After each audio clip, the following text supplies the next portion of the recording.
Cette vidéo est la première d'une série consacrée aux outils utilisés dans le management de la qualité totale, dite aussi TQM pour Total Quality Management.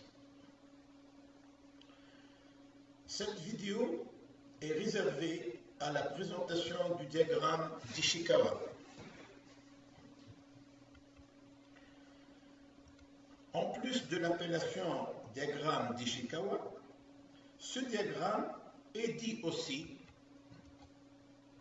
diagramme de cause et effet, diagramme arête de poisson et diagramme 5M. 5M pour matière, matériel, main-d'œuvre, milieu et méthode. Comme son nom l'indique, cet outil ou ce diagramme est développé par Kaoru Ishikawa. Ishikawa est un ingénieur chimiste japonais qui s'est occupé de la théorie pour la gestion de la qualité totale. Il a développé entre autres le diagramme de cause et effet, qui dit aussi diagramme d'Ishikawa. Ce diagramme est l'un des outils fondamentaux pour assister les cercles de qualité. Aussi, Ishikawa a développé notamment les idées suivantes.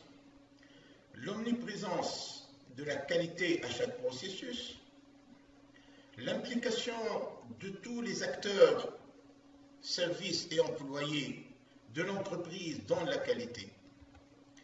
Un portrait de ce monsieur, Ishikawa.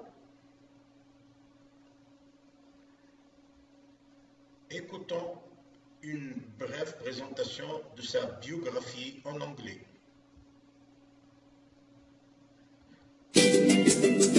Kaoru Ishikawa was a Japanese university professor and influential quality management innovator.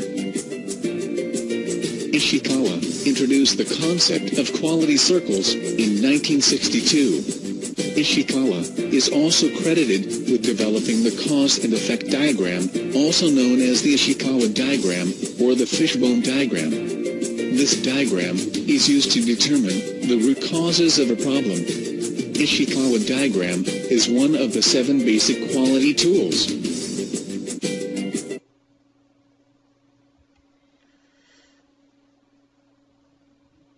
La principale destination de ce diagramme d'Ishikawa est la gestion de la qualité.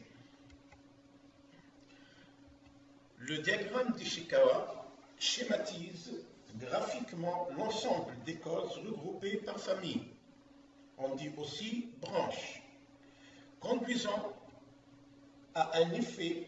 C'est pourquoi, comme je l'avais dit précédemment, il est appelé aussi diagramme cause et effet.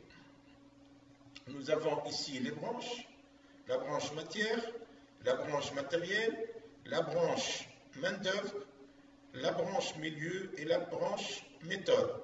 Sous chaque branche, il y a les causes potentielles, bien sûr. Donc, par exemple, sur la branche matérielle, on trouve les causes 1, 2, 3, etc. Le tout va conduire à un effet. La principale utilisation de ce diagramme est dans la modération des brainstorming ou encore le brassage d'idées, la visualisation simplifiée des causes identifiées. Il peut être aussi utilisé pour la recherche des causes d'un problème identifié ou encore dans l'identification des risques relatifs à la mise en place d'un nouveau projet. Il est basé sur le concept des 5M. En effet, son développeur, à savoir M. Ishikawa, préconise de baser l'analyse de tout phénomène sur 5 aspects différents, regroupés sous l'appellation 5M. Nous allons voir ci-après la signification de chaque M. Le premier M est relatif à la matière. Sous cette famille, on regroupe toutes les causes imputables à la matière, défauts internes, composition chimique, propriété physique, etc. Donc on commence par le traçage du diagramme d'Ishikawa. Le deuxième M concerne le matériel. Sur cette branche, on liste toutes les causes imputables à la fiabilité des équipements et leur précision, à l'étendue et la précision de l'outil informatique et même les technologies et les process. On ajoute ainsi la deuxième branche matérielle au diagramme d'Ishikawa. Le troisième M, c'est-à-dire la branche des méthodes, sert à recenser toutes les causes attribuables aux méthodes au pluriel, relevées par la critique des modes opératoires, de l'analyse des procédures de travail, des techniques de maintenance adoptées, des projections des améliorations techniques futures et l'identification des besoins de développement.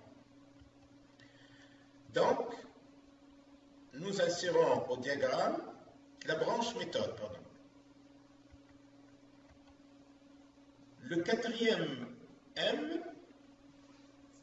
réservé pour la main-d'œuvre, rassemble toutes les causes imputables aux moyens humains sur les plans qualitatifs et quantitatifs, donc la branche main-d'œuvre. Le cinquième M, pour milieu, regroupe toutes les causes imputables au milieu, tels que le climat, l'altitude, les problèmes de l'environnement et autres contextes. Donc, ainsi, on a ajouté la branche milieu, ainsi nous avons la principale structure du diagramme d'Ishikawa. Donc, comme on vient de le voir, ce graphique montre les 5 M, matière, matériel, main-d'œuvre, méthode, milieu, le tout aboutissant à un effet donné.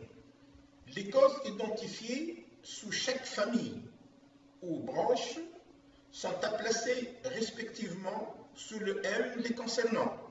Les causes placées le plus proche de l'arête centrale du diagramme sont les causes les plus directes.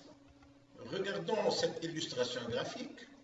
Donc nous avons les branches, matière, matériel, main-d'œuvre, milieu, etc. Et sous chaque branche, il y a les causes imputables ou les causes de cette branche. Donc les causes qui sont placées les plus proches de l'arête principale du diagramme sont les causes les plus directes ou les plus importantes. Et ainsi donc on obtient la configuration générale d'un diagramme d'Ishikawa relatif à un sujet traité. Merci pour votre attention. Nous présenterons dans une prochaine vidéo un autre outil du management de la qualité totale.